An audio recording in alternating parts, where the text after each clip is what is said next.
to the Markeisha Hall podcast. I'm your host, Markeisha Hall, and today we have with us Heather from A Love for Special Learning, and she's a transition, I'm going to get this wrong.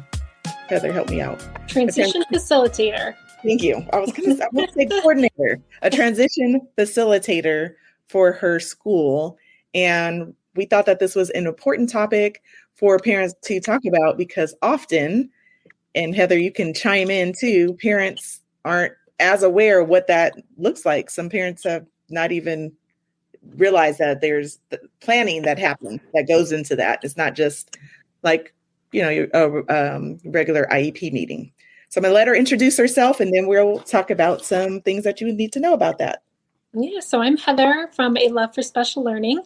And you can find me on Instagram, which is actually how I got connected with Markeisha. I have a Facebook page. I sell my resources on Teachers Be Teachers.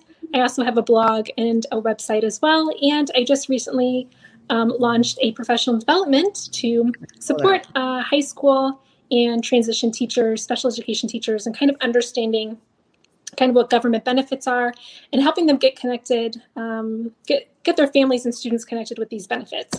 Yes. So yes, Markeisha, when you call me a transition facilitator, yes, that is, my title within the school that I work for, but there's definitely transition coordinators out there. Mm-hmm. So the title may be a little different depending on where families are and what kind of school they're in, but we all typically kind of help support in very similar ways. Now, I connected with you, even though my son's only in first grade, and a lot of parents, that I talk to are similar because that's where I am. They, figure where we are with their child. But in talking with my best friend, her son is older, and I was like, "Did you know about some of the things that we have been talking about before?" And she was like, "No." And she's very involved, and there's just not enough, I feel like, awareness about what is a transition IEP. What are they working on? When should a parent start thinking about it? And it's interesting because that's what the purpose of the IEP, right, is to prepare them for the things that we're talking about at the transition. So independent living, future employment, further education. However, it's not talked about until it seems like it's not talked about really until it's time for that to happen. Yeah. So let's talk about how and when's a good time to start talking about transition, the transitional IEP and what's going to happen for parents. So a parent should expect to add a layer to their student's IEP sometime between 14 and 16 years old. So depending what state your student goes to school and is going to determine whether they started, the IEP transition plan. So it's a part of the IEP starts at 14. Some states are 14 and a half. Some states are until 16. Mm-hmm. And so at that point, it's just another section of the IEP. So it's just an additional part of the meeting. But that plan, that transition plan, one of the 3 transitions I'm going to talk about today, is really important because it takes in the voice of the family, it takes in the voice of the student, and it takes in the voice of the IEP team. And everyone's voice kind of comes together and says, what do we see this student pursuing after they leave school? What do they want to go to college? Do they want to get a degree? Do they want to get a full-time job? Do they want to live on their own? Do they want to live with family? What kind of work do they want to do? Do they want to volunteer?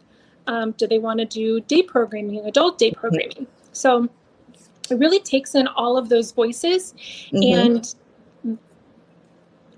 when everybody's voice comes together, whoever's developing that IEP, the teacher or a case manager, they're going to write out what, all those voices have kind of pointed out and hoped for, and they're going to develop outcomes, and the rest of that plan is working towards achieving those outcomes. Okay. And so parts of that transition plan would include, linkages or, connections with agencies or other organizations in the community that the family and student can connect with to help achieve some of those goals that they have set for themselves.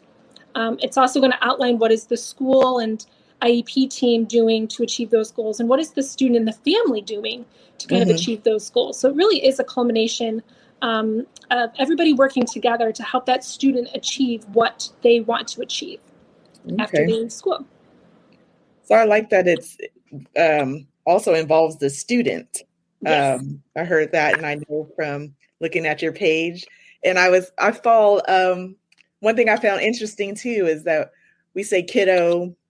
I saw that post. I think you did post. And these are young adults, and to address them as, as such. And I was like, that is so important to their autonomy. And so that's what I'm now learning and looking into when I'm talking about or talking to parents and to older kiddo. Look, I'm about to say it again. Young adults, just changing that wording and respecting them in that way, right? Yes. It's those little things that's why I love meeting people. Always a learning thing. Always learning. Yes. So what is the next step? Yes. So number 1 is transition plan. Number 2 is transition programming. Okay. So this is transition services, it's also sometimes called. This can start once that student has a transition plan, but typically transition programming doesn't start until after that student has either met all the requirements for their diploma or their certificate. And so it's typically services between 18 and 22. There are states that go older than 22. I know Michigan off the top of my head. Individuals can receive services up until they're 26. And so it's that time after they graduate high school, after their senior year, but before the end of either their 22nd, 24th, or 26th birthday. Okay. And so the focus of those years, right, is to really take those final steps in achieving the transition plan. And at this point, the transition plan is ebbed and flowed, and it's a living document, right? So what the student wanted to do when they were 15 is probably not what they want to do when they're 19, right? So it keeps updating and changing, and the programming should really continue to help them achieve those goals. So a large portion of the transition program time might be spent in the community. So if the student wants to get a volunteer position, the student might be going out to volunteer sites in the community and working on those vocational skills. And they may be going and accessing their grocery store. They might be accessing local restaurants or the local bank or the local fitness center, whatever that might look like in their community. There also are programs that support students in kind of making that shift between high school and a community college experience. So there's transition programs that kind of help students who are used to receiving so much support automatically. And they suddenly get to college and there's no supports and it's all on them. There's programs that help them kind of make that shift. And so transition programming can look, 100 different ways. Right. And it is really all dependent on what each student's transition plan looks like. Okay. Yeah. Okay. I like that it's a changing document and that you said that they actually are going into the community with the goals that they've set for themselves. So if it's a JC, that there's programming that will help them get to that. It's not like just a drop off. I feel like a lot of parents feel like there is. And I think it's because you're just not aware it's what to ask for. And if you, I know that when I was thinking transition IEPs before I came across your page, is that it was just like you're transitioning from one grade to another grade. Like you're going from junior high to high school. You have a transition IEP because you're going to high school. And I didn't know that it entailed the things that you are talking about. So I'm interested to hear about the third part. Yeah. I will note too, in transition programming, the focus really shifts from being, really academic in nature to being more functional in nature. And I think in my experience, sometimes families are like, oh no, academics is over, right? When really Right. academics isn't over. We're just putting it in different contexts. So we're saying, we're no longer sitting and working on worksheets in a classroom with manipulatives, right? We've moved that into a functional setting. So we're now in the grocery store dealing with money, making the hard decision between we only have $10 and our bill's 12, right? What do we need to take away? Right. So it's just that shift in kind of, the setting and the environment is, we're focusing more on that functional component now. Right. Yeah. I like that. Yeah. Which is just, quote unquote, real life, right? We're always saying we're preparing them for real life. That's real life, I think it's always hard too, because just learning so much is that you're programmed, even as a parent, to be like grades. And then you get out into the world where you're like, I know you probably said this before too, like, I never used that. I learned this in high school, but I don't really use that now in my everyday life. Right. Even though I have to take that class and pass it and, on a roll or all those things that are deemed super important, then you aren't able to do things like maybe pay your taxes or, things like that. That's a real world things that we're talking about. So I like that. And I didn't know about that with the transition program in the community. So what's the third? Yeah. So then we have transition to life. So we've had the transition plan, which was the outline. Then we have transition programming, which is like actually practicing and living that. Right.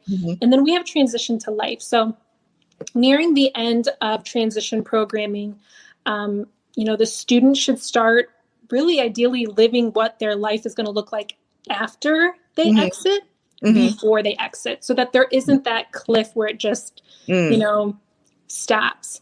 And so the best way to do that is really, taking a look at the schedule and saying, if the student is going to be going to a work site 3 days a week to, work for 4 hours, that should be the life they're starting to live that last year of transition.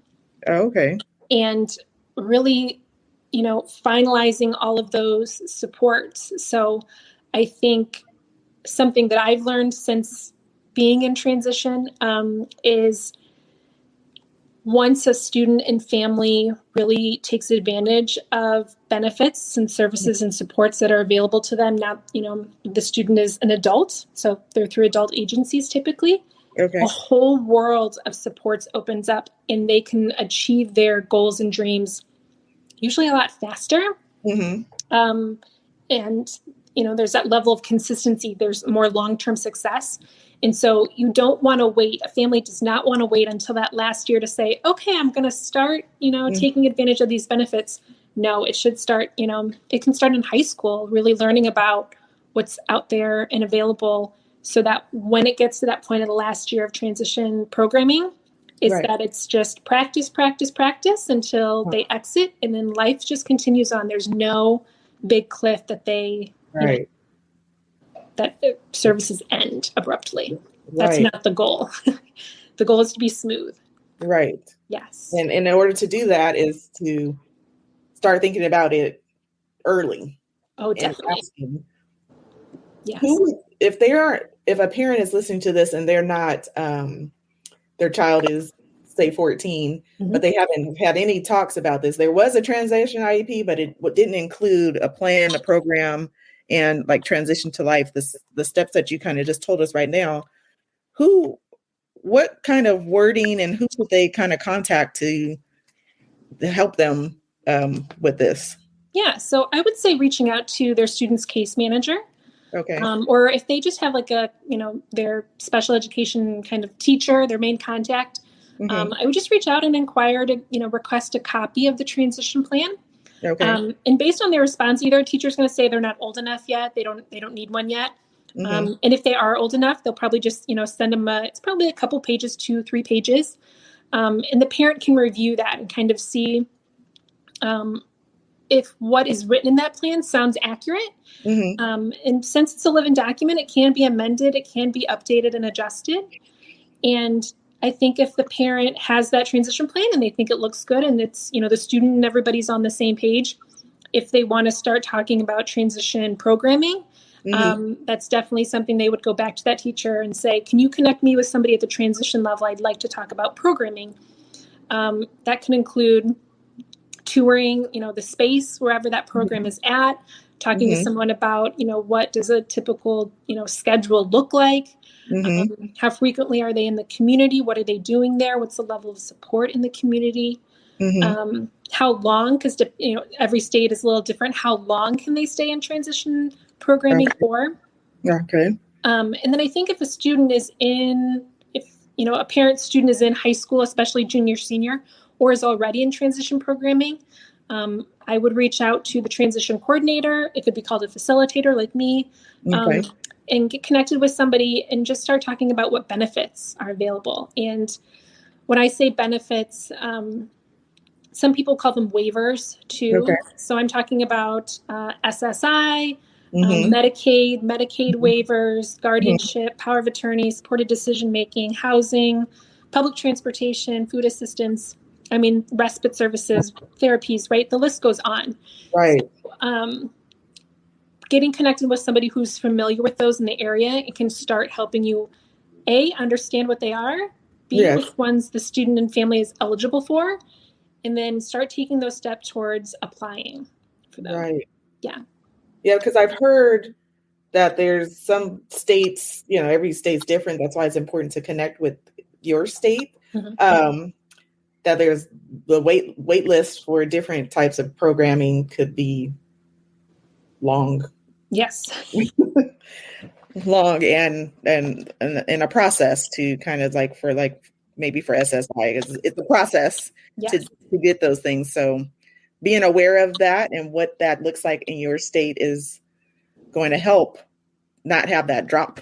Exactly. Like a cliff. It's like, we're voting online, and it's like, phew. Yeah. And I know a lot of parents feel like that, and I'm sure you've talked to many parents who have felt like that. Oh, definitely. Or have heard that before when they're reaching out to you. Yes. I'll tell you, the more and more I learn about government and community benefits, like the list I mentioned, the more it just confirms that this is not a fast process, right? Nothing about taking advantage of a support or a service is going to be fast. Everything's going to take months or even years. And so thinking that you can just wait until that last year of transition programming to start taking advantage, no, we need to start taking advantage when they turn, 17, 18, even earlier for some of those waivers. So, yeah. Doing a little bit each year, and waiting, because sometimes once you secure one benefit, it will make it easier to get other benefits. And so it's worth it to commit the time early to make your job a little easier, a parent's role a little easier in the future. Yes. Yeah. Well, that was a plethora of information. But I do know on your website that you have resources for parents, because they're listening to the podcast. They might be doing their morning jog or drop-offs or in their car, and they want to find some of your resources. I think we mentioned it a little bit in the beginning, but can you let them know what types of resources that they can access and how they can access them? Yeah, absolutely. So if you go to aloveforspeciallearning.com, I have a couple blogs specifically about transition planning. So if you go to my blog section and at the top it says transition planning, you click there, you can read a couple blogs I have, specifically for how to help families get, engaged in the process. I actually kind of give a hypothetical journey of a family, which is very typical of what I experience. Just to kind of, hear what it might be like for another family who's going through it. And just, reach out. I'm happy to, communicate with families via email, fill out my contact form on the website or DM me on Instagram. I'm happy to chat. Yes. And what I saw was your upcoming teacher development. I'm trying to say professional development. Yeah. Because I was talking to, someone else about when I was a teacher, that sometimes it's not that the teacher just is like hiding the information. You know how the how it is sometimes. It's like, oh, teachers and parents kind of are put at odds with each other. However, it could really be that your teacher didn't know. And I was using an example that, like, I taught special education, but I didn't know about adaptive scissors. And I'm doing this like they can see me. You guys can't see me, but I'm doing the scissor motion because I was a preschool teacher. I didn't know. Once I found out, I was like game changer for a lot of my students that weren't able to access like the regular scissors, right? So sometimes it isn't that the teacher is trying to keep the information from you. They may not know about all the different things, right? So it's important for you as a parent to be like, oh, hey, did you know that there's this professional development that's about transitions and, you know, X, Y, and Z, and bringing it to them is also a great resource, not just to help your family, but to help, you know, the family that's coming beside you and behind you also. Exactly. I will say, having gone through my, bachelor's degree, my master's degree in special education, another master's degree in special education, I never learned anything about benefits and supports and services, never touched on it. And it is so crucial to success, after special education services end. And so, absolutely, I just kind of saw this as something that was never addressed. And so a lot of teachers, they just don't know, right? They're just not aware, or they've only been instructed to connect families with an adult agency or connect them with, a transition coordinator who may have hundreds of students they're trying to address. Right. And so it's definitely can be, parents can definitely reach out and say, hey, this would be, a great opportunity to learn. I want you to learn about this because, I want the support. I want to know more. Right. Yeah. So I love that. And I wanted to put that out there because thank you. I don't want teachers getting a bad rap. No. Love the teachers. Yep. I was there. I didn't know. I know. I didn't know either. Yeah. I totally understand what you meant. Like, I'm like, what? I'm still learning things, not in the classroom anymore, but still learning things like, what? I could have had that for, I should have had that for Heather back in the day. I didn't know about it. So now I'm going to let other people know about it so that, it's not just always, I think sometimes it appears that teachers are like holding back stuff. And sometimes it's just that they don't, I didn't know. Right. It's not like you get a special education. Here's all the things you kind of just learn on your own. So I'm happy that you're putting that together for fellow teachers out there to be able to help families, because that's why you get into teaching. Exactly. Right? You get into teaching because you want to help and you want to see your students succeed, and families out there that are listening, you can help facilitate that, and just don't assume that the teacher knows some of these things that we're talking about, but bring it up to them and let's so all our kids can succeed. Right. I'm getting tongue tied. Help open the eyes, right? Help open everybody's eyes. Yes. So thank you so much for being a guest again. We're going to have a couple of other things that we're going to be working on for you guys. Go ahead and follow and share. It might not be the information that you need for your child currently. Like I said, Joe's only in the first grade, but it is information that I was able to share with some of my friends and some of my old students, actually, because they're like 15. I'm aging myself. They're in that transition age, and I'm able to share it as a resource. So may not be for your child currently because there's maybe little, but it is something that you can share because it might help another parent. So thank you, Heather. Thank you so much. Have a good rest of your day, and thank you all for listening. Thank you. Bye-bye.